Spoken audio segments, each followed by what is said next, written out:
Because national board students may go into a center where they are doing some intervention. So you may get these sort of cases. Now you have two catheters. They look very similar. You see the holes here. This has got more holes. Okay, this has got holes only distally.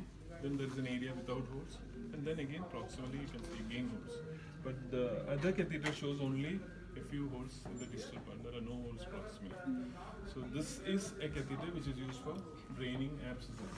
It's also called as a multi-purpose catheter. Basically used for multiple drainage. That's why it's called. This is a biliary catheter. Why there are no holes here? It's because these catheters are originally designed for draining lower and CBD tumors with biliary obstruction. So you have the proximal holes proximal to the tumor, then this area without holes against the tumor, and these distal holes will be in the duodenum. So that's how these catheters are designed. So generally when you do a percutaneous thing, what are the indications? Any idea? See, biliary patient has got a biliary obstruction. When you will palliate that patient? When he is having jaundice, of course, you don't have to palliate all jaundice. When he is having non-resectable tumors with severe itching or cholangitis. These are the two indications when you will do drainage. So, lower end tumors in the periampullary region, then CA head of pancreas, these things can be drained through the endoscopy route. Okay, ERCP way. Now, if you have obstruction at the hilum, liver hilum level, hilar tumors can be cholangio, it can be secondary to some nodes, okay, or a CAGB.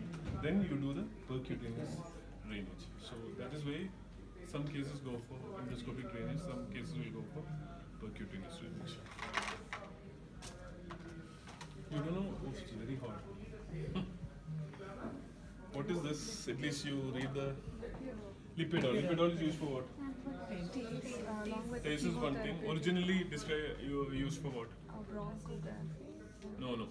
Even I have not seen this during my day. That stopped before that. It's for lymphangiograms. Okay.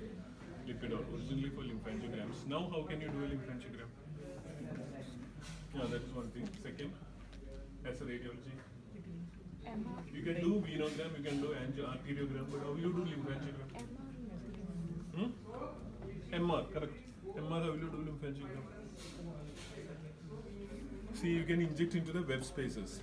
I think in IJRA or something, maybe in last 1 year, if you search, you will get an article on that, how to do an MR lymphangiogram. Okay, so you can do a lymphangiogram on MR.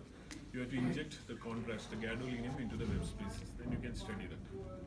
Now, suppose a patient has got a thoracic duct injury. I mean, after a surgery for CA esophagus or some other complex chest or abdominal surgery, we have either chylous leak, either as ascites or as pleural effusion. It's very important now, localize that leak. Suppose there's a leak, what will you do? You do CT or MR, it will tell you, okay, there's a fluid collection. Patient will be losing every day liters of protein-rich diet, and he will die if you don't localize and trace it. How can you demonstrate that? See, you have to do a lymphangiogram. Now, if you do a lymphangiogram from the web spaces, usually it will not go beyond your groin. So you have to identify lymph nodes in the groin on ultrasound and inject lipidol, the same contrast, under ultrasound guidance into the nodes under fluoroscopy and study the duct cell. Okay, so that is a fluoroscopic lymphangiogram. That way you can study a patient with a chyle leak or a chylous ascites or a chylous effusion. So that is one use, lymphangiogram, not very popular nowadays. You are telling taste, yes of course. Then what else with lipidol? Any other use, you know? Lipidol is used to dilute histoacryl glue. Have you heard about glue actually? This is a glue. Glue is actually an embolization agent. That's a permanent embolizing material. It comes in the liquid form. Usually it will have a slightly bluish color like what you see here. The content of that is histoacryl. Anyway, nobody is going to ask you about that. At least you should know what are the embolizing materials. Suppose you are getting a case with a GI bleed or something like that. Everybody expects the radiology doctor now to do, or at least tell what are the options left. When you use all those things, see the options are, one is gel form. Okay. Gel form. This is gel form. Then you have PVA particles. This is PVA particles. Polyvinyl alcohol. It comes in different sizes. Size will be written on the this thing. 300 means 300 micron size. Microns. So you have gel form, you have PVA, then the glue. Onyx is one thing which is used for brain.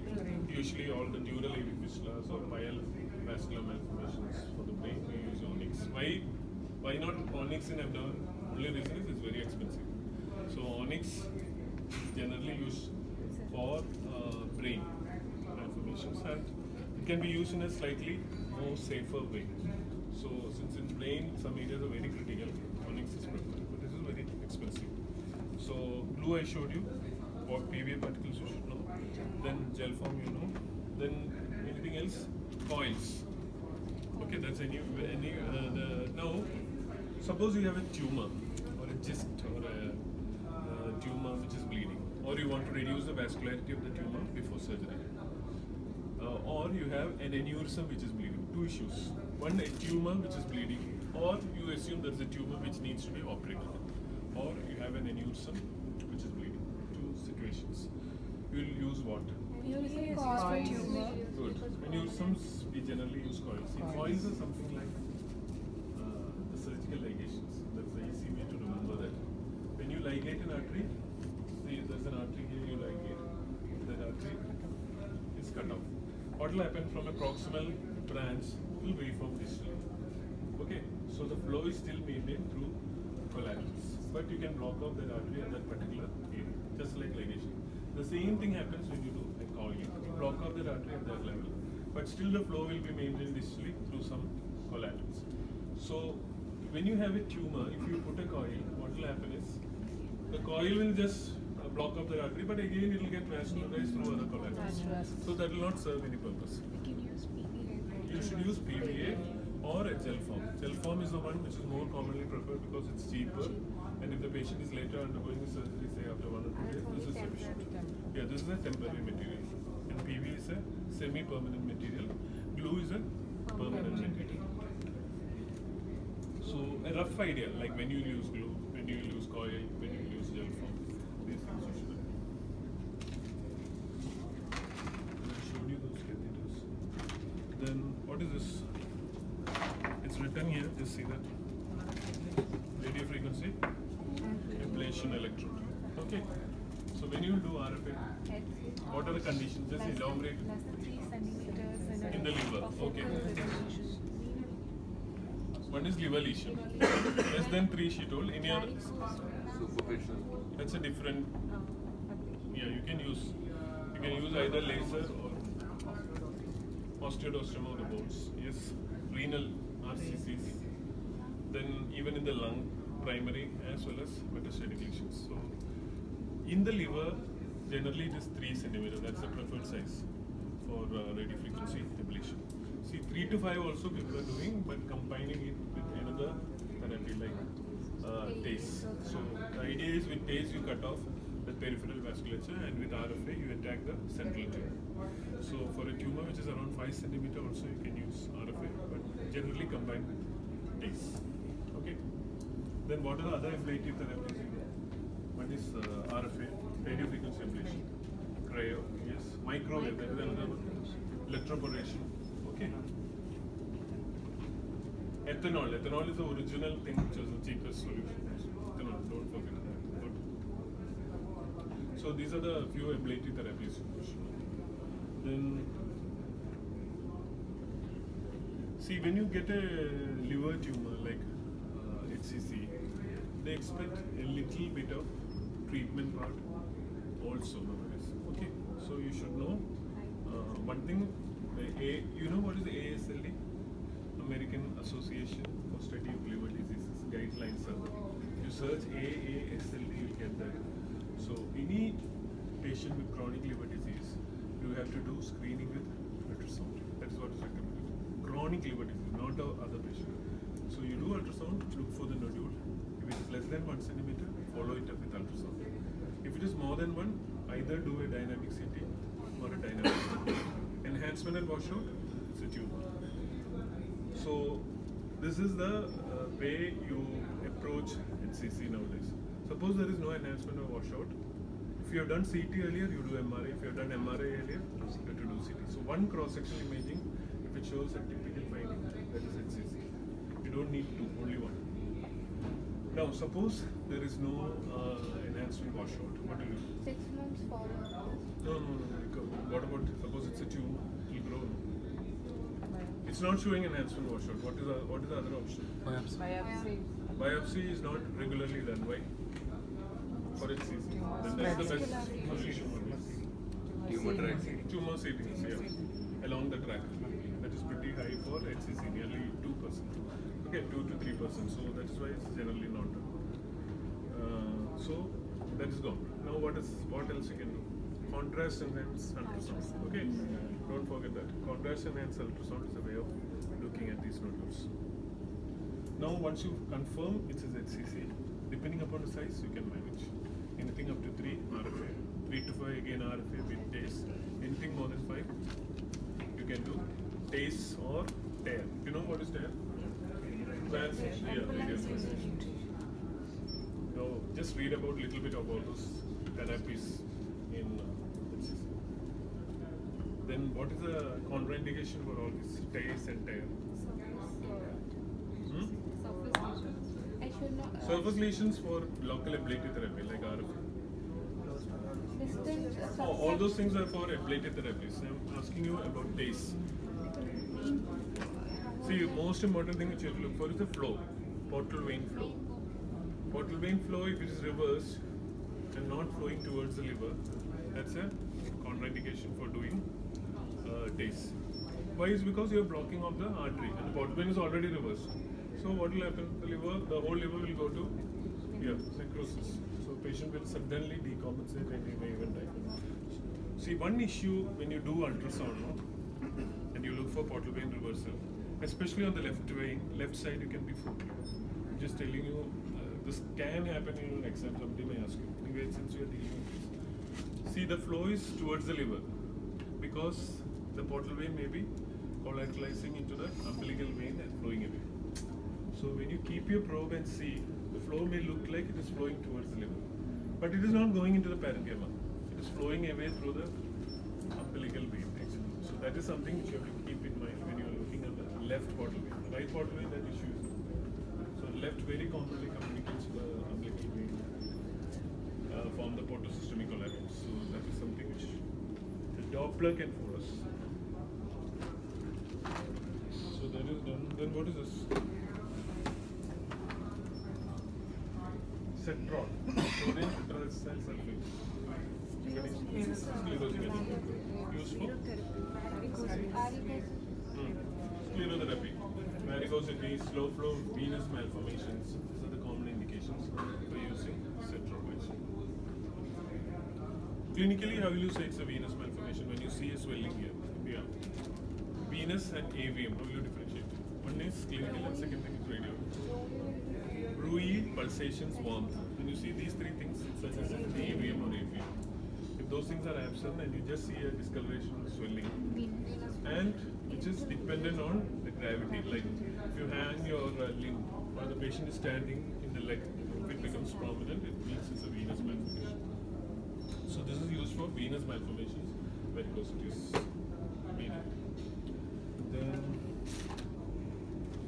contrast, I think that issue is deleted.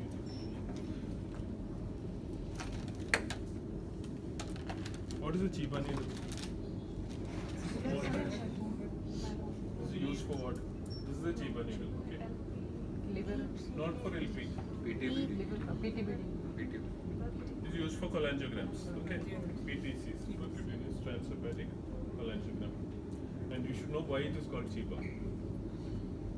That's a homework, you read. Okay, it's Chiba, why it is Chiba, you find out. And what is the size?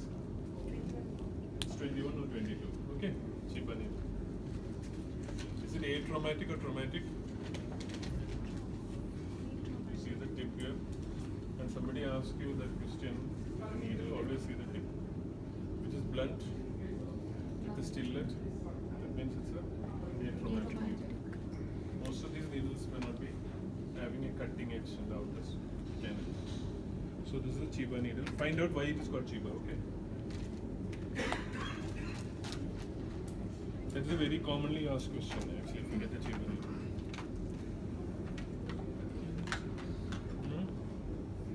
What are these things? Tissue dilator. When you see you're planning an abscess drainage or something, first you puncture and ultrasound guidance into the abscess. Then you put a wire through the needle. Then you want to put a catheter like this. So before that, we have to dilate the tract. So for that, this is used, tissue dilators. Okay. Then you cover most of this.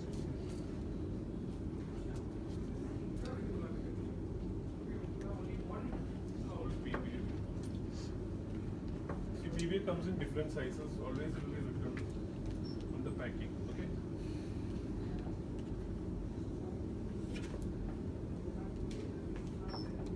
He has covered the vascular part.